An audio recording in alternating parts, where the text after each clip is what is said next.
All right. All right. I'm back, and hopefully it will let me see your comments this time. I don't know if it's going to. So I'm going to log on here on my personal page here and see if I can watch myself live, and so I can keep up with your comments. We're going to try that. Oh, there we go. I see some people now. All right, good deal. Good. Hey, Chris. Hey, Jonathan. Hey, Tommy. All right. So for some reason, Facebook was being persnickety and wasn't showing me any of the comments. And I can't really answer your questions if I can't see your comments. So there we go. All right, I'm going to let people know that on the other one that I'm back. Let's see here. All right, I'm back. Let's see. All right, so there we go. All right, thanks Mona and William and Tommy. Thanks for being here. All right, so we're going to talk about some stuff that I blogged about this morning on songwritingpro.com's blog. And what we're talking about today is how you can't have songwriting success without these people. And we're going to talk about some of the people that you need on your team if you want long-term songwriting success, if you want to build a career and actually do this as a business. Now, a lot of these people you may not need if you just want to write good songs. Definitely you don't need them if you're a hobbyist, which is, hey, that's a great thing to be. But today we're going to be talking about people that if you want to be a pro, if you want to make money at this, and if you want to make money at this more than just one time, these people are really important. So this is, again, based on a blog post at songwritingpro.com. And so that's linked up in the description right over here on Facebook. So you can click through to that. And also, if this is stuff that's going to be helpful, if you think it's helpful, if it's good information, man, share it around, share it in Facebook groups, share it in, email it off to people, whatever you got to do to you be that cool kid that turned somebody on to something that helped them. And the co-writer you help just might be your own, and then they do better, and then you get your songs cut through them, and you'd be like, I'm really glad I shared that. So that would be awesome. I'd appreciate it. And also here in a little bit, if we have some time, I'll take a little bit of Q&A and see if we can dive in and answer some of your questions and be of service that way. So, all right, let's go ahead and dive in here. So let me start off by saying that not everyone on this list or all these types of people on your list are for every songwriter at every stage. They're not necessary for every songwriter at every stage. Some of them are only needed when money is being generated, when it's about to be generated, or when it's already being earned.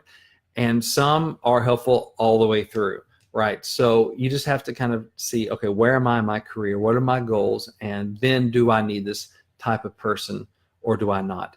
And so you just got to run it through your own filter, your own situation. But in general, this is for songwriters that want long-term success, professional success. You need these people. So, all right, so let's go ahead and dive in here. First thing, you need your co-writers. There are very few songwriters that make it pro and stay pro for a long period of time that only write alone. And this is especially true in Nashville, but heck, if you see the pop charts, there are like 85 names on there, right? So very few people are a closed shop that write everything themselves. Now, if you're an artist, that may change the math a little bit for you, but especially if you're a songwriter and not the artist as well, it's really important to have a network of co-writers, to have great co-writers on your team. There are a couple of reasons for this. One thing, they have complementary skill sets. Myself, I'm a lyricist, so I'm not going to write a hit melody. That's just not how God made me, and that's cool. I made my peace with that. I wish I could be, Keith Urban or Brad Paisley, Vince Gill, or somebody that, writes great and sings great and does all that stuff. No, that's just not me, right? So I need co-writers who are strong where I'm weak, who can write those killer melodies, so that hopefully my lyrics have the best chance with their melodies to have something that can help us both make money, right? So that's one reason co-writers are great and a valuable part of your team. The other is they can let you know about, they can be a great source of information, because if you want people to record your songs, you got to find out who's recording, what they're looking for, all that kind of stuff, right? So I'll tell you a quick story. My brother-in-law, Matt Klein, so he was writing for Ray Stevens Publishing Company. Ray is literally a Hall of Fame artist and songwriter. He's in the National Songwriters Hall of Fame as a writer, and then he's just got selected for the Country Music Hall of Fame as an artist. So Ray's legit. But anyway, Matt was working for his publishing company, And he let me know, say, hey man, Ray's working on a trucking record. He's going to get all the, these records and all these pilot truck stops. We should write him some trucking songs. I'm like, truck, yeah. So let's do it. So he and our other buddy, Anthony Oreo, got together, and the three of us worked on some songs, and Ray cut one of them. Now, I wouldn't even have known that Ray was working on that specific album if it weren't for my buddy Matt, if it weren't for my co-writer. And so that's just one example of how, so there are a lot of people that maybe might have had perfect songs for that, but never pitched it for that project because they didn't know, right?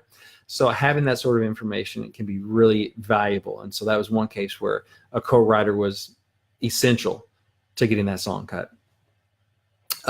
They can also provide political advantages. If they bring in the artist, and then of course writing with the artist has definite benefit if you're writing great songs and they're doing well as an artist. So I've had cuts where I wrote them with the artist, and so it's a shorter chain of yeses that have to happen. And so that's another way that co-writers can bring value. They may be the conduit for you to get to that to get to that artist. Because I've had one where I had been writing with a producer for a while, and the producer was producing this artist, and I finally kind of wiggled my way in, going, "Hey, how about you get me in the room, the three of us, and we'll write something?" And we did, and we've gotten some cuts that way. So co-writers can be a really valuable part of a pro songwriters team in that regard, and for other ways as well. They'll show up a couple times in some of these other places as well. The other thing is your PRO. And a PRO stands for Performing Rights Organization. We're talking ASCAP, CSAC, or BMI in the U.S.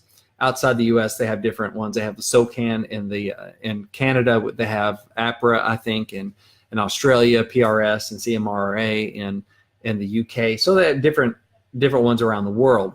But here in the U.S., we have three. And they're important because if you do get some airplay, if you're getting your song on the radio and certain streaming and sync licenses, stuff's getting played on TV in the background for performances, that kind of thing, they're the ones that collect the money for that. And so if you're not a member of a PRO, if you don't have somebody collecting that money, you're not the one going to call up Bridgestone Arena and be like, hey, Alan Jackson played there and he played my song. How about you slide me a couple bucks for that performance? They'd be like, no, we paid through ASCAP, BMI, and CSAC. You talk to them, right? Same thing. You call up a radio station going, hey, I'm getting some airplay on this artist, and I know it's charted, so you've been playing it, so how about you send me a couple bucks, right? They're not going to do that. They'll be like, no, you need to join ASCAP, CSAC, or BMI because that's who we pay for all these performances, and they'll get you your money. So pros join PROs because they need to, right? They're the ones collecting that money. But if you don't want the money, hey, that's up to you, I guess. If you're just doing it for public service, and then they'll slide that money to somebody else, right? So you need to join a PRO. They can also be helpful in other ways as far as networking. Someone that can believe in you, someone that can maybe open some doors for you. Somebody's very happy I'm talking about PROs, and that's good. They are the ones that collect the bulk of your money, because that's the thing, man. They don't collect mechanicals, meaning mechanicals being like CD sales or iTunes downloads, that kind of stuff. They collect performances. That's what they do. And believe me, if you have a hit on the radio, you're going to be a lot happier to see your ASCAP check than you are to see the check from like iTunes downloads. Believe me, or your BMI check. You can make a whole lot more money off terrestrial radio airplay than off any other source. So you definitely want to make sure that you're hooked up with the PRO. Another thing too, if you have a buddy or you are an artist independent that's playing out and playing shows and playing, bars and different venues, they have ways that you can turn in your set list and the venues and where they're playing. I'm more up on ASCAP because I'm a member, but I got buddies that play out a ton, and so you can go in there and go, okay, here are the venues, here are the dates, and here's a set list, and you put that stuff in there and you get paid for that.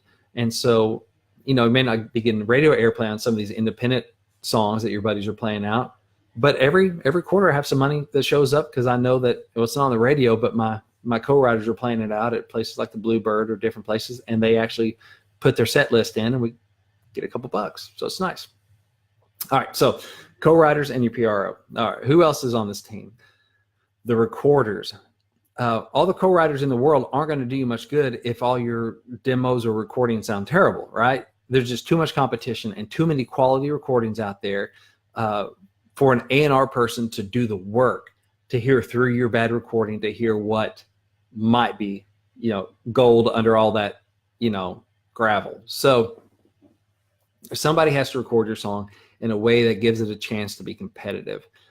And there's a wide range on this. You might be that at-home studio whiz that you can do that stuff on your own rig at the house, and that's great. Good on you, and that's good value to bring to co-write.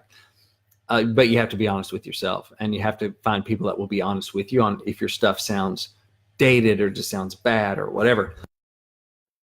Excuse me.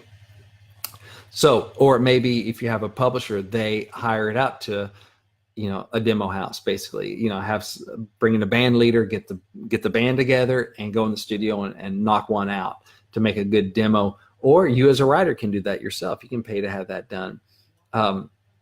Sometimes you pay people just to do a good guitar vocal, a good piano vocal. I think I might've mentioned this. I got a Joe Nichols cut off a guitar vocal. It was like 2 guitars, Kevin Denny singing his country backside off, and cricket sounds.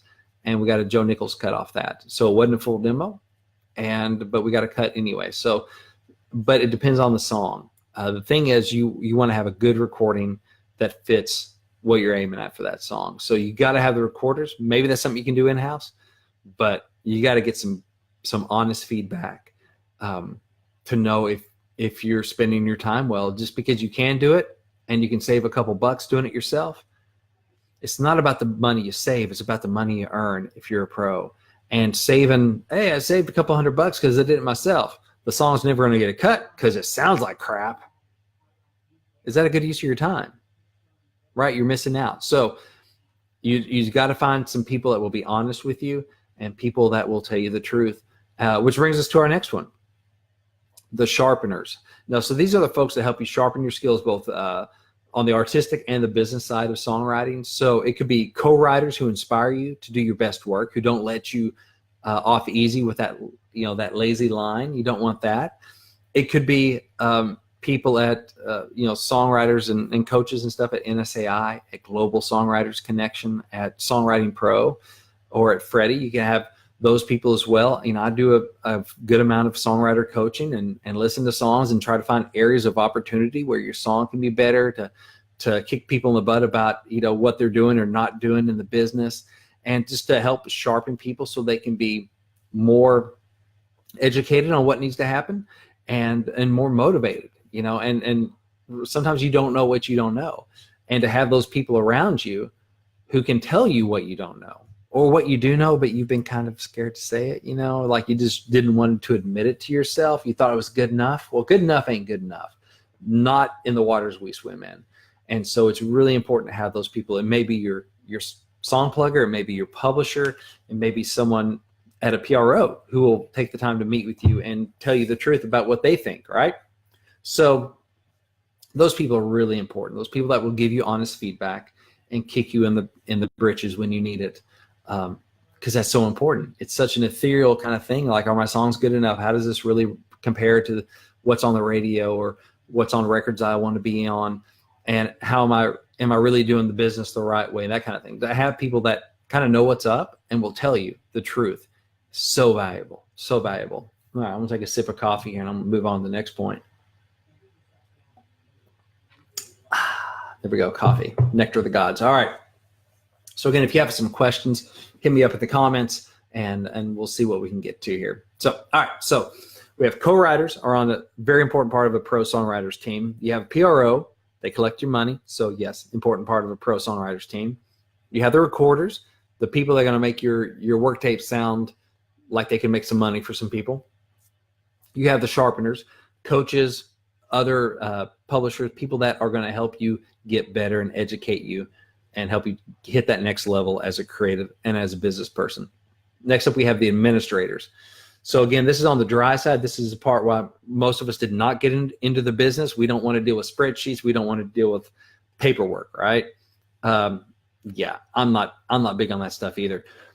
But somebody better be watching the money, or it's not going to come in like it should, or it's going to go to places it shouldn't go. So your administrators are the folks that make sure your songs are registered with the PRO, that make sure your song is copywritten, make sure the license is getting done for your to the record label if you're getting cuts. That way people are agreeing and they actually have your written permission to record your song and they've agreed on the terms of payment, that sort of stuff. couple ways you can get administrators. One is if you have a publishing deal, then that publisher will have an administrator that will either be in-house or they will outsource it to a company. I've done both. I used to work at Blue Water Music. That was my first gig in the music business. And I worked in the admin side and the administrative side. And so I was putting in, royalty data from various sources, PROs, from labels, that kind of stuff. And I was putting it in our system so that make sure that the money that came in flowed out to the proper writer, attached to the right song, and that sort of thing. That was part of my job there, was to be an administrator. So we did that for our own writers, guys like Jim Lauderdale, Charlie Steffel, Kim Ritchie, Chris Knight, that sort of thing. But then we also actually, Blue Water, people would outsource their stuff. Like Carnival Music was a customer of ours. And so, Dixie Chicks cut on Traveling Soldier. I was working on putting royalty data in for that and helping negotiate sync licenses for uses on different TV shows, that sort of thing. And so we would keep a cut of what we collected before we pass it on to Carnival and our other, various publishing customers. So they were clients of ours. So some smaller publishers may not do it in-house. They may just say, hey, you know what? Other companies can handle it really well. We don't have to hire people and do it. We'll just give them a share of what they collect. So typically the administrators don't take any publishing. They don't take any of the ownership of the song. They are like a collection agency. So they will keep part of a certain percentage, whatever you negotiate, of what they collect on your behalf. And so they'll just hold part of it back and they'll send the rest of it on to their client. So, but what if you don't have a publisher? There are some admin companies that will work for you as an individual writer. These days Blue Water works for me because Monday Morning Church, nobody wanted it when I came to town with it until it got cut. And then I kept the publishing and I hired Blue Water to handle the worldwide publishing on that song, all the licensing and everything. So I own my share of that song, but they collect money on my behalf from all these different sources. And then they pass that along quarterly. So I am my own publisher on that, but I outsource the admin stuff because I know that I'm going to make more money by letting them keep a share of it than me trying to track down all that money around the world myself. Because that's what they do. They're really good at it. And I'm going to miss more money just by not being as good at that as they are, right? I came here to write songs. It's worth it for me to give up X percentage of every dollar that they collect because I know I'm going to collect a whole lot more dollars than I would on my own. So the administrator is important as well. What else we got? So, and again, this is linked up in the blog post in the description if you want to click on over there and see this full list and be able to read it, print it out. Because, this is stuff to start thinking about if you want to be a pro, to start going, okay, who are these people on my list? Who's going to be these people who are going to be my co-writers? What do you do as far as a PRO? I need to start checking these out, finding out about them. You need to prepare for success so you have that team around you if hopefully something good happens. And also, again, I'd appreciate if you'd share this. If this is helpful, share it in your various Facebook groups, on your personal page, wherever you think that people will be helped by this. I would appreciate a share very much. So also we have your song pluggers. If you want cuts, somebody has to actively be pitching those songs, right? Somebody has to hear it. You have to give somebody the opportunity to say yes or no before your song gets cut, unless you're the artist and doing everything in-house, right? So I write a song with a buddy. It doesn't get past that writer's room until somebody pitches it, right? Somebody, whether myself, my co-writer, their plugger, my plugger, whoever it might be, has got to play that song for somebody that can say yes or no. That has to happen. And so if you're doing it for a hobby and you do it for yourself, you don't need a plugger. But if you want songs to get cut, you got to have a plugger. Somebody has to get out there and deal with that rejection. And it is mostly rejection, but hey, that's part of the business. Excuse me. The people that, the big mountaintop of songwriters, that little bit of snow on the top, that's the people that are making, money. All that rest of the mountain is just a pile of no's, and they just climbed over that pile of no's to get to the yeses where that little bit of snow is and where the money is. That's the only difference. I mean, we all deal with, if you're not getting rejected multiple times a day, you're just not at a good point in your career. Is kind of what that means. Like, you can almost tell the strength of your career by how much you're getting turned down a day, because that means people are playing your songs for people and it's getting heard and people have an opportunity to say yes. And it's not about how many people say no, it's about how many people say yes, right? So you got to either have your own song plugger. So most publishing companies have their own song plugger on staff. Some smaller publishers may hire a freelance song plugger, and there's some good legit ones out there. And then there are some song pluggers that also work with individuals, writers that you can hire to be your plugger. You just got to be careful because not all of them are legit. Most of them, there are a couple ways song pluggers can go squirrely on you. One is they have a heart of gold. They're going to legit do their very, very best, but they're just not competent. They don't have the relationships. They don't have the ears. They don't have the goods to get it done, but they're going to do their very, very best for you and legitimately give it their all. They just can't get it done. All right. So that's a waste of money. The other is someone that does not have good intentions, that is after your money and will fake, pitch logs and will just tell you what you want to hear, because that's how they make a living, is by getting people to pay them every month to pitch songs.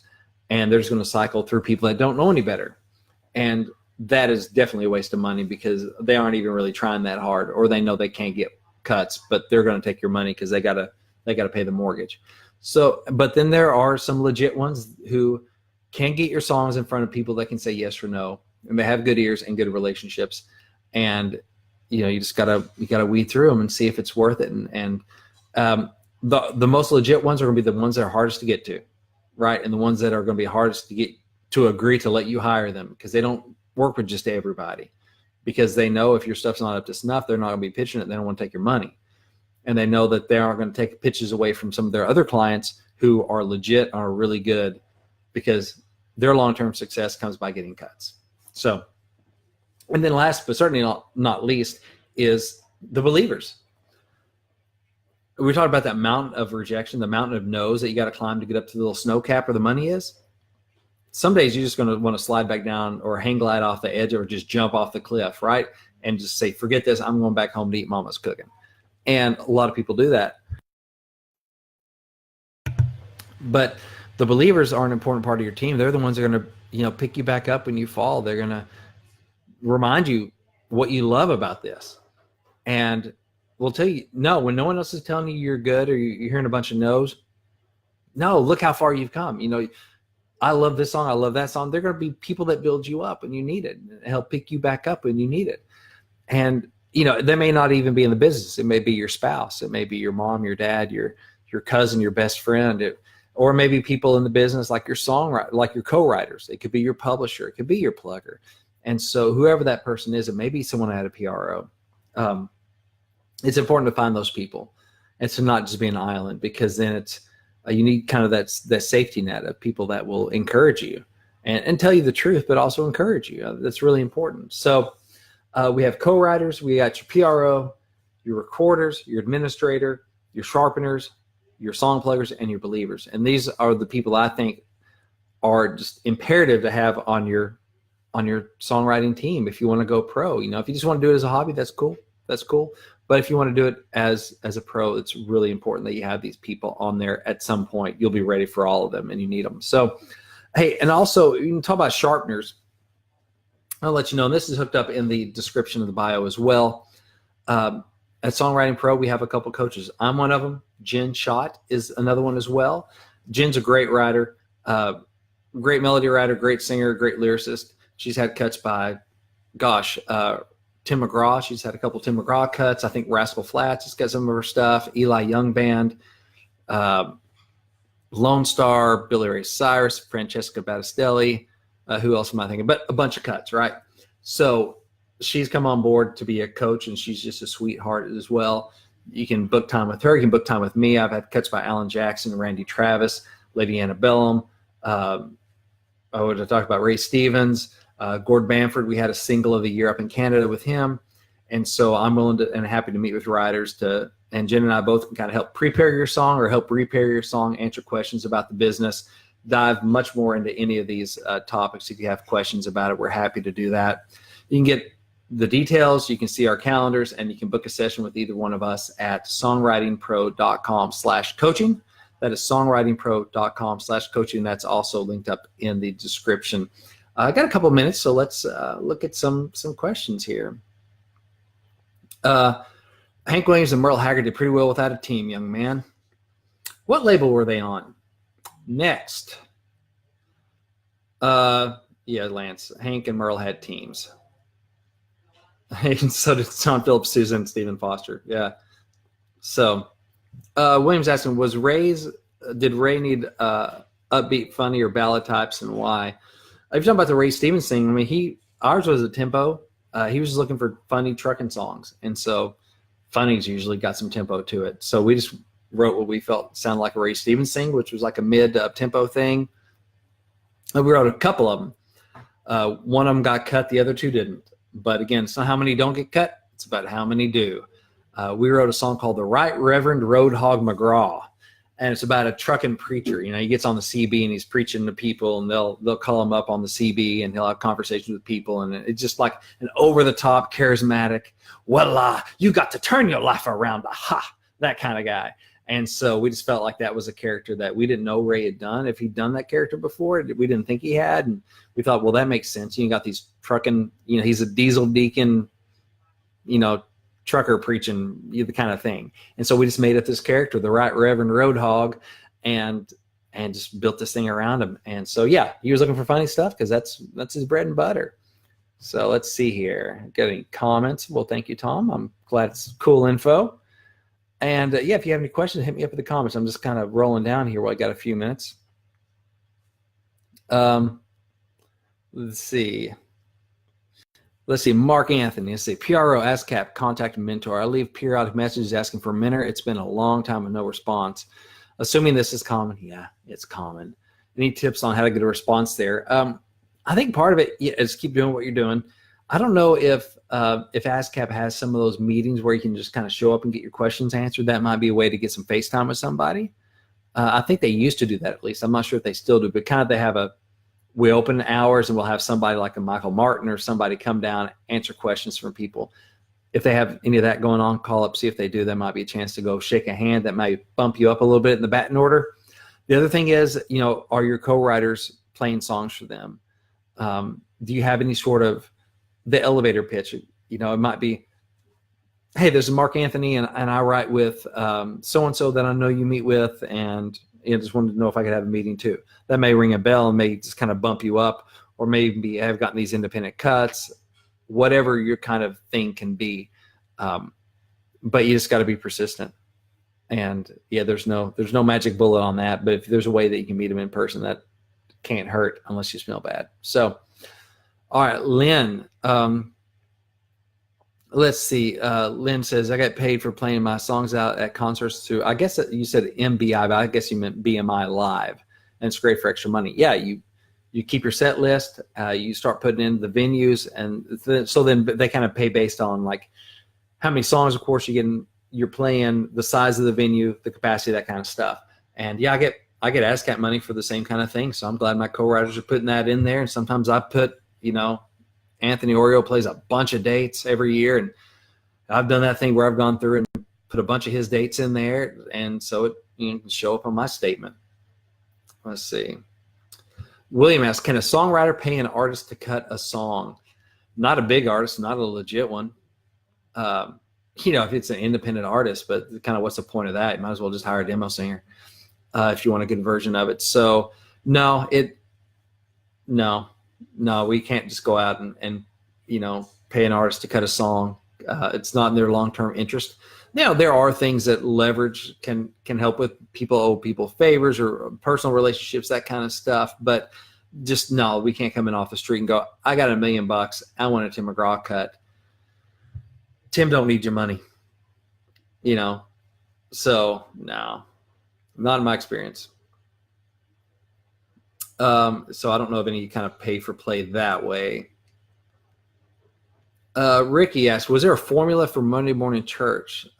If so, did you spot it early on? Man, let's see. When you have a lot of songs, how do you know what to pitch? So was there a formula for Monday morning church? No, man, it broke a lot of the formula, to be honest, because it's slow. like it's a ballad. It's not even power ballad. It's like ballad. It's really country, and it talks about yelling at God and having a crisis of faith, which is not the easiest topic to cover, and especially not in the Bible Belt kind of genre like country music. So it broke a lot of the quote unquote rules, but some things that helped it. One, unique title. So I've only seen one other song with that title, and that was after Monday Morning Church had already been a hit. So I don't think there were any other songs that I could find anywhere that had that title. And it's a title that's intriguing. Like, oh, what's this about? Monday Morning Church. What is that? So that helps. It kind of puts you in a different space, right? And so it's also a song that there aren't a ton of those type of songs out there. So an artist may like it, may not like it, but there are not a lot of them. So it put me in a little different positioning. It wasn't just like, which one of these do we want to cut? It's like, do I want to cut this or not, right? And so I think that helped. We used a lot of imagery in the song. My co-writer, Aaron Enderlin, and I used a lot of imagery in the song. And it hit Alan in a place where it reminded him of his life and some story, I think, with his dad having passed away, and how his mom, how there are things she kept around, like a shaving kit and stuff that she kept for years. So it connected with the artist on an emotional level. And we wrote it well. We wrote it with a lot of imagery, really on theme. And we took a big swing where it's going to punch you in the gut and you're going to love it or hate it. You might be offended by it or not or whatever. And so that's kind of what we went with. So hopefully that helps, Ricky. When you have a lot of songs, how do you know what to pitch or what to spend a lot of time on? So, man, that is a question. I mean, when I'm looking at pitching, so, if I get a tip sheet that says, hey, Eli Young Band is looking for songs. Well, then I'm going to go through and I'm going to make sure I'm familiar with their catalog. And just depending on how much time I have will dictate how much time I have to listen, to really dive into stuff. And we'll look at stuff like, do they write their own stuff? Do they, they already covered this ground. Like after Brad Paisley released the fishing song, like I'm Going to Miss Her, what I heard is everybody was throwing their fishing songs at Brad. Well, he just had a huge fishing song. And so he hasn't done another big single about fishing since then. And so all those were kind of wasted cuts because he's not going to be pigeonholed like that. So if he just had a big one right on top of that topic, especially that specific, I'm probably not going to go there. You may say like, okay, Keith Urban writes most of his own fun up-tempo stuff, but he may go outside for more balladish, darker, that kind of stuff, emotional stuff. Well, maybe that's my opportunity for a Keith Urban pitch, is more of that kind of thing, or the big message thing. But the fun, lighter love stuff, he does that really well himself. So, and so you may look at things like that. I'm not even saying that those are exactly true or hold up, because that stuff changes all the time. But I'm going to look and say, okay, does this artist write about, do they sing about drinking or not drinking, faith, family? You try to figure out kind of what lane they're in and make sure that your song fits in there, would fit well with what they do. So it's a lot of research and being honest with yourself about your songs. I mean, I've had songs that were like, yeah, that's right in that person's lane, but it's way too rangy for them to sing. Well, then they're not going to cut it, even though lyrically it made sense and stylistically it made sense. Or, yeah, stylistically, lyrically, melodically, it all makes sense, but it's just not that good. Well, they're not going to cut it. They're going to cut one that's right through the middle of what they do and is great. So you just have to be honest with yourself on that. And I try to keep up with what people are doing and keep up with what's in my catalog so I don't forget about songs. Deborah, hey, Deborah, ask, is it easier to sell a sad ballad or a fun, upbeat song? Fun, upbeat song in general. You listen to the radio, you go to a concert, you buy an album or stream an album. What's most of it? Most of it's fun, upbeat. Some genres and some artists may, vary from that. But in general, what they're looking for is the fun, up-tempo thing. And I don't know whether it's, everyone's got 1,000 good ballads, so those aren't hard to find. But it's like, an artist works so hard to get their fans on their feet at a concert, and then they play their sad ballad, and what does everybody do? They sit down, right? And then they got to work to get them on their feet again, because ultimately they want them to have fun at that. So in general, fun, upbeat wins. Let's see what we got here. Let's do some other questions here. Mark Anthony, ASCAP does Song Source. So, okay, so you go to some of this. So that must be an in-person thing where you can meet some people at ASCAP. So that's good. Let's see. All right, I'm not seeing any more questions. We may be done. But again, also want to tell you about a free gift I have for you. Man, the first step to becoming a pro songwriter is to think like a pro songwriter, to know about, hey, who needs to be on my team? How do songwriters know who's looking for songs? That sort of thing. And so I have a free ebook that covers a bunch of that stuff. It's called Think Like a Pro Songwriter. Makes sense, right? And you can get it at giftfrombrent.com. That is giftfrombrent.com. And you just, you tell us where to send it, put in your email address, we send it to you. And it's a great first step. And again, it's free, so you can check that out there. Got a couple more comments. You're welcome, Deborah. And again, hey, if you're coming to this late, you can always watch the replay. And I would love a share if it's going to be helpful. Any songwriting groups, that sort of thing, share away. I want to help as many people as possible. If you're interested in coaching with me or with Jen Schott, we'll help you write your best songs. And that's what it comes down to. We answer questions about the business and dive into this stuff. And you can find that at songwritingpro.com/coaching. That is songwritingpro.com/coaching. And that's also linked up in the description of the video here. And I thank you guys for the time. Thanks for hanging out. And have a great day. Keep on writing. Go build a great team. Thanks. Bye.